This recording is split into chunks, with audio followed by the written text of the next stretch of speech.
안녕하세요. 저는 1차 과목에서요, 민법 강의를 맡고 있는 정동근이라고 합니다. 여러분 나눠드린 자료 중에 이거 있을 거예요? 여기, 이거 한번 봐보세요.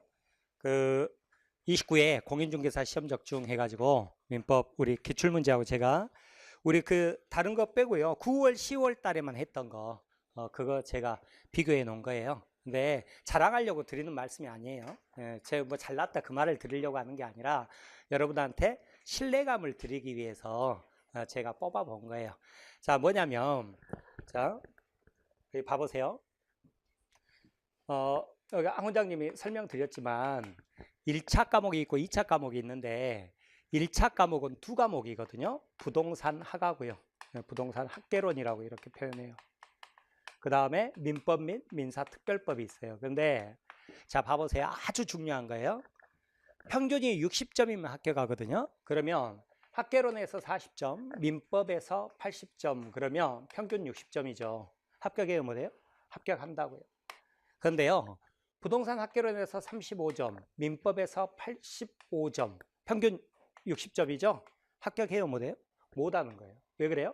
과락이 있어서. 무슨 말이냐면 민법은요, 물론 학개론도 마찬가지예요. 근데 민법은 만점이 몇 점이에요? 80점이라는 거죠. 그 이상 맞아봤자 다른 과목에 보태주지도 못하는 거죠. 그죠? 그러면 자, 이제 수험 전략상 어떻게 해야 되냐면 1차를 합격해야 2차를 합격시켜 주니까 일단 1차에 집중을 하셔야 돼요. 그래서 1차가 든든해야 2차 마음 편하게 가가지고 동차로 합격하는데 1차가 불안하면은요, 2차 하다가 처음부터 돌아오셔 버려요. 그래서 나 1차만 할래요 하고 이렇게 돌아오셔 버리는 경우가 많기 때문에 초반에 1차를 잡아야 되는데 1차는 어떻게 잡아야 되느냐 딱 봤더니 어때요? 만점이 몇 점이라고요? 80점이라고요. 80점. 그러면 나머지 20%는 버려버려도 된다는 뜻이잖아요. 그러면 버릴 때 어려운 것 버려요? 쉬운 것 버려요? 당연히 어려운 거 버려야 되잖아요. 그죠? 됐죠? 그러면 이제 합격 방법 다 나왔잖아요. 자, 제가 합격하고 싶으면 꼭 두 가지를 지키세요. 그러거든요. 첫 번째, 어려우면 안 한다. 두 번째, 그래도 합격한다 못한다? 합격한다는 근거 없는 자신감. 이 두 개 있으면 합격을 합니다. 하는데, 자, 이제 나눠드린 자료를 보시면 이번 민법이 상당히 어려웠거든요. 요 근래에 들어가지고 가장 어려웠어요. 그런데 제가 분석을 했을 때 거기 까만 별표 있죠. 이게 9개 문제가 있을 거예요. 거기 42번 문제나 그 다음에 큰 별표죠. 넘겨보시면 53번, 54번, 그 다음에 61번, 63번, 이게 A형이에요. A형. 71번, 74번, 75번, 76번까지 9개일 거예요. 이 9개인데 9개가 물론 이것도 강의를 안 드린 건 아니에요. 안 드린 건 아니고 제가 강의를 드렸던 내용이 태반이지만 예를 들어서 거기 제가 강의를 드릴 때요, 63번 같은 문제 있잖아요. 63번 문제 한번 펴보세요. 여러분이 실제 시험장에서 이 문제를 딱 만났단 말이에요. 읽고 싶어요? 읽기 싫어요? 읽기 싫죠, 그죠? 왜 그러냐면 이 문제 자체가 어려운 건 아니에요. 여러분한테요, 집에서 시간을 주고 1시간 동안 풀어보세요. 그럼 풀 수 있는 문제예요. 그런데 우리 수험생은 거의 1분에 한 문제를 풀어야 된단 말이에요. 그런데 시험장에서 이런 문제를 만나면 답답하겠죠, 그죠? 답답한데 괜히 한번 풀어봐야지 하고 손댔다가 1분, 그리고 읽어 보는데 1분, 문제를 이해하는데 1분, 괜히 뭐 손댔네 후회하다가 1분, 뭐 이런 식으로 가버린단 말이에요. 그러면 거기가 63번인데 63번에서 에이 괜히 손댔네 하고 시간 다 잡아먹고 넘기잖아요. 그러면 64번, 65번, 66번 줄줄이 틀리는 경우가, 여러분 모의고사를 쳐보면 아주 고민했던 문제 못 풀어버리죠. 그럼 줄줄줄줄 틀리는 경우가 상당히 많아요. 왜 그러냐면 잔상효과라고 그러는데요, 이제 눈은 64번으로 갔잖아요. 근데 문제를 해결하고 오지 못했기 때문에 뇌는 아직 63번에 남아있는 거예요. 그래서 어떻게 해야 되겠어요? 이런 문제는 나오면 바로 찍는다. 바로 찍는다. 그러니까 제가 수업 시간에도 누누이 강조드렸던 건데 63번 문제 이런 거 나올 수 있습니다. 이거 공동저당, 배당 계산하는 문제인데 나올 수 있는데 그렇다고 이런 문제를 손대면 우리의 우정은 산산조각이 난다. 제가 맨날 강조드렸던 문제거든요. 그러면 여러분 생각해 보세요. 이번 시험이 어려웠단 말이에요. 어려웠는데 제가 생각할 때 9개 물론 설명드렸는데 제가 옆에 토도 안 달아놨어요. 그럼 이거 버렸다고요. 9개 버렸어요? 자, 여러분 봐보세요. 80점이 만점이라고 그랬죠? 그럼 20% 버려도 된다고 그랬죠? 그러면 몇 개냐면 8개예요. 8개. 8개를 버려버려도요. 내가 만점을 맞는다고요. 그러면 이번처럼 아주 어려운 문제에서 이 9개를 버려버렸다고 하더라도 나머지 봐보시면 제가 우리가 쭉 1년 동안 OX도 풀어오고 문제도 풀어오고 어쩌고저쩌고 했지만 여러분 다른 거 빼고요. 9월, 10월에만 그러니까 시험 직전에 있죠. 9월, 10월에 우리 모의고사하고 맨 마지막에 제가 100개만 추려가지고 해드린 거거든요. 거기에 나왔던 거하고 대동소이하게 비슷하게 다 나와버린단 말이에요. 이렇게 여러분이 보면 옆에 지문하고 비교를 해보시면 이렇게 하는데 오히려 어려운 것을 붙잡고 몸살을 하셨던 분은 안 그래도 시험장에서 긴장하시고 그죠? 자기가 풀 수 있는 문제도 막 이렇게 막 쫄리고 시간에 막 타이트하게 막 쫓기고 그러니까 실력 발휘를 못했을 텐데 오히려 마음 편하게요. 그래 어려운 거 안 하면 되지. 제가 항상 계산 문제, 박스 문제, 그 다음에 케이스 문제 나오면 체크하고 넘어가 버려라고 그랬거든요. 그리고 나머지에 집중하면 이제 어때요?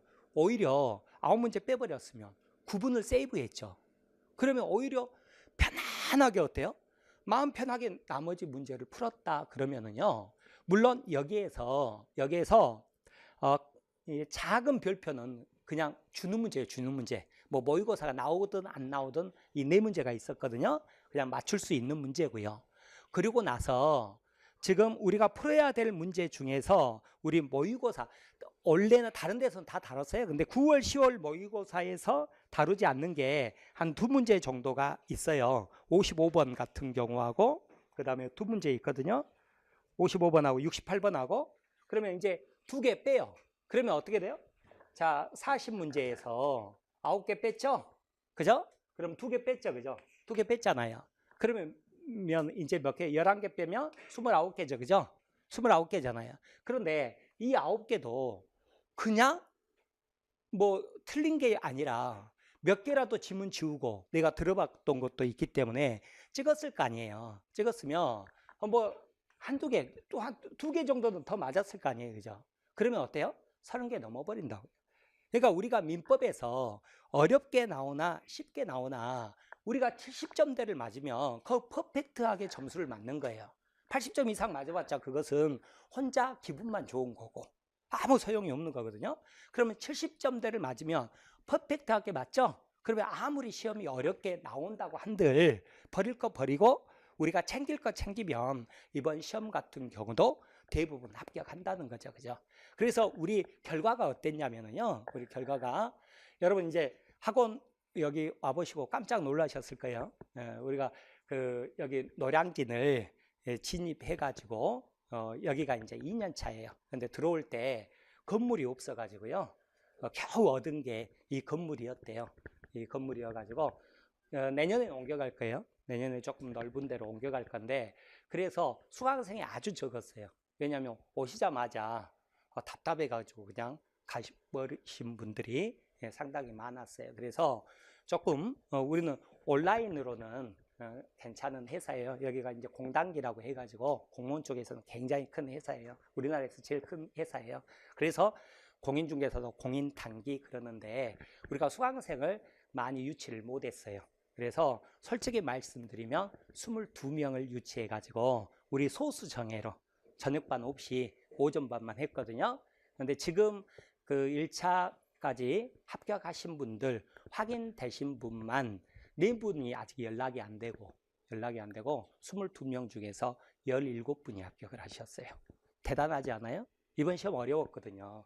그런데 왜 그렇게 할 수 있느냐 그랬더니 이런 전략으로 가기 때문에 합격을 할 수 있는 거예요. 그래서 제가 그것을 말로만 하면 거짓말 치는 것이 되니까 그래서 제가 옆에 뽑아 본 거고요.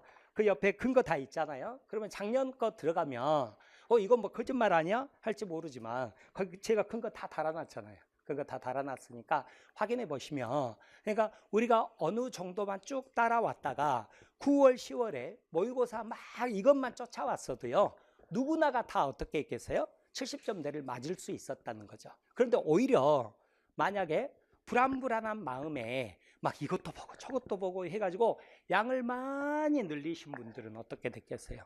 오히려 시험장 가서 당황할 확률이 높았을 때고, 자, 학원 믿고 선생님 믿고요, 이것만 하세요, 제가 달달달달 하세요 하고 드린 것만 했었다면, 버릴 거 딱딱 버리고 오히려 시험장에서 9문제 버리고 그 시간 세이브 해가지고 내가 9월, 10월에 모의고사 봤던 것이니까 마지막에도 이거 달달달달 하세요 하고 갔으니까 충분히 어때요? 똘똘한 놈만 지문 알면 다 맞추지 않습니까? 그렇게 했더라고. 그러면 이 시험에서도 70점대를 맞을 수 있었다. 저는 그렇게 자신을 해요. 선생님이니까 여러분이 합격하기를 바랍니다. 네, 합격하기를 바라거든요. 그래서 합격하기를 바라는 마음에서 드리는 말씀이에요. 오늘은 제 자랑하려고 온 게 아니라 여러분이 학원 쇼핑하지 마시고 하나를 선택해서, 그리고 거기에서 학원 믿고 선생님 믿고 여러분 자신을 믿고 1년을 하신다고 그러면 시험이 어렵게 나오나 쉽게 나오나 우리는 상대평가가 아니라 절대평가이기 때문에 충분히 합격할 수 있다. 그 말씀 드리려고 왔어요. 자, 제가 주어진 시간이 10분이라 자세한 공부 방법이나 이런 것은 우리 셔시가 오리엔테이션 때 그때 또 할 거예요. 오늘은 합격 설명회니까요. 이 정도로 마치도록 할게요. 여러분 대단히 감사합니다. 수고하셨어요. 네.